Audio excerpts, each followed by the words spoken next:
single major political or economic event. Radio Algeria International, our voice in the world. This is the English service of Radio Algeria International. It's time for the news. The A3 Plus group at the Security Council has affirmed that a political solution is the only way to achieve lasting peace in the Democratic Republic of the Congo, DRC. The permanent representative of the State of Palestine to the UN, Riyad Mansour, has called for deploying an international force to protect the Palestinian people. And the UNRWA urged food for flooding famine-stricken Gaza with a massive scale-up of aid, stressing that UNRWA's warehouses in Jordan and Egypt have enough food, medicines, and hygiene supplies ready to fill 6,000 trucks.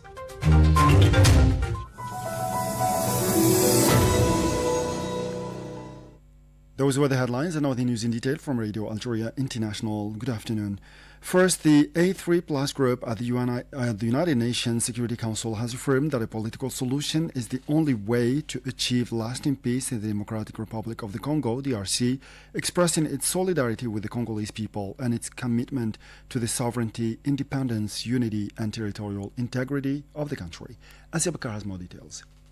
In a statement read by Sierra Leone's ambassador and deputy permanent representative to the UN during a Security Council briefing on the situation in the Democratic Republic of the Congo, the A3 Plus group made up of Algeria, Sierra Leone, Somalia, and Guyana emphasized that a political solution is the only way to achieve lasting peace in the country. Recalling that this briefing was held less than 2 months after the signing of a peace agreement between the governments of the DRC and Rwanda and a declaration of principles between the DRC and the M23 movement armed group, the A3 Plus stressed that the security situation in eastern Congo remains worrisome, with continued attacks against civilians and an increase in acts of violence and killings. The A3 Plus expressed deep concern about the continued attacks carried out by several armed groups, including the M23, the Allied Democratic Forces, ADF, and the Cooperative for the Development of Congo, despite the ceasefire agreement in force, calling for a thorough and impartial investigation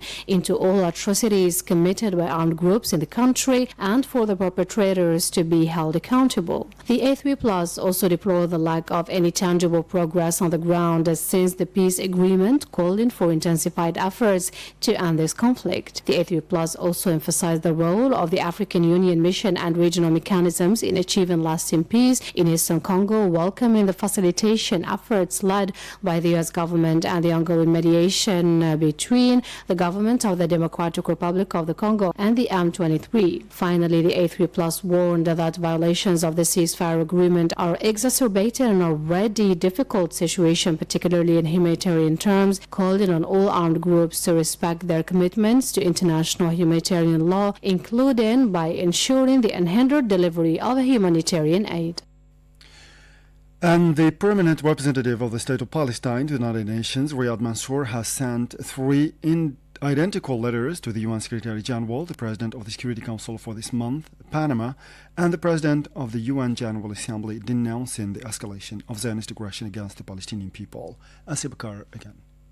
In his letters, Riyad Mansour called on the international community to act to end the genocide and destruction of Palestine by the Zionist entity by deploying an international force to protect the Palestinian people. He stressed that 1 million Palestinians face an existential threat while the Zionist entity continues its planned invasion of Gaza without any respect for ceasefire requirements or obligations under international humanitarian law. He also stressed that the lack of international action has allowed the Zionist entity to continue its brutal and illegal obstruction of humanitarian aid, which has accelerated the spread of famine and disease in Gaza. The representative of the State of Palestine noted that the International Classification of Food Insecurity, IPC, officially declared in its report published Friday the onset of famine in Gaza, in addition to the Med Global report, which concluded that acute malnutrition among children has increased by 914%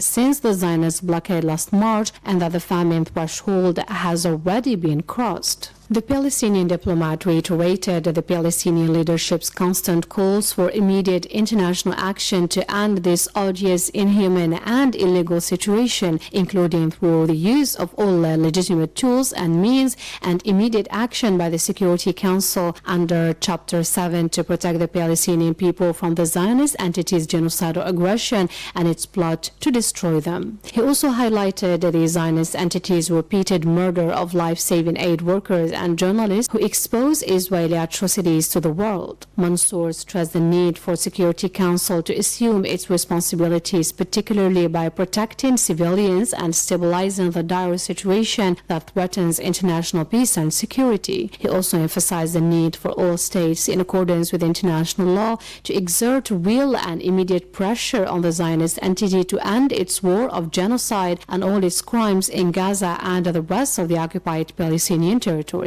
Riyad Mansour stressed that this requires collective and individual action by states, including arms embargo, sanctions, and diplomatic, political, and legal measures, including recognition of the state of Palestine to uphold the Palestinian people's inalienable right to self-determination and independence.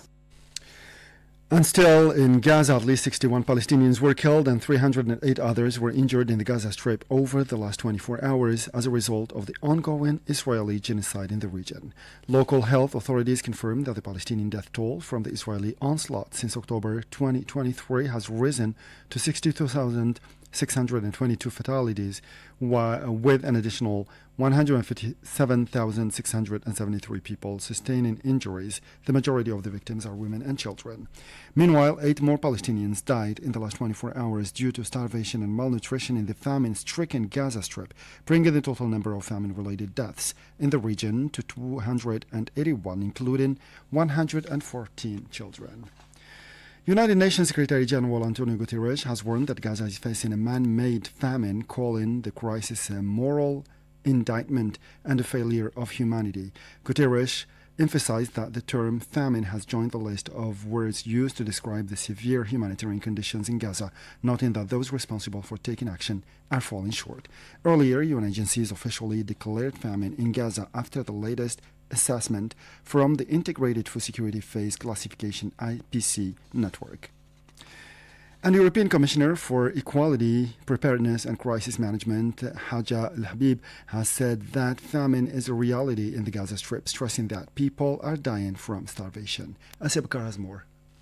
In a post on X, she said by the end of September, almost 1 in 3 people in Gaza could face famine. She urged for allowing unimpeded and sustained humanitarian access to all people in need in the Strip. Separately, UK Foreign Secretary David Lammy stressed that the confirmation of famine in Gaza City and the surrounding neighborhood is utterly horrifying and wholly preventable. The Foreign Secretary has issued a statement in response to the famine declared in the Gaza Governorate as determined by the Famine Review Committee, stating that the Israeli government's refusal to allow sufficient aid into Gaza has caused this man-made catastrophe, calling it a moral outrage. He said the IPC report makes clear the sickening consequences, especially for children, urging the Israeli occupation to immediately act to stop the situation from deteriorating any further. The UK Foreign Secretary added that the Israeli occupation must allow the UN and international NGOs to carry out their life-saving work without obstruction, as aid must reach those in need urgently and without delay. He reiterated the UK's condemnation of the Israeli war on Gaza, warning that it would only worsen the already catastrophic humanitarian situation. He concluded by saying that an immediate and permanent ceasefire is the only way to stop the suffering of Gazans, achieve a surge in aid, and deliver a framework for lasting peace.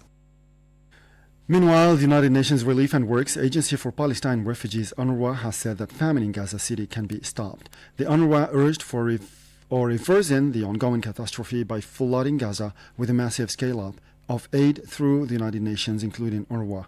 It added that UNRWA's warehouses alone in Jordan and Egypt are full, confirming that there is enough food, medicines, and hygiene supplies ready to fill 6,000 trucks.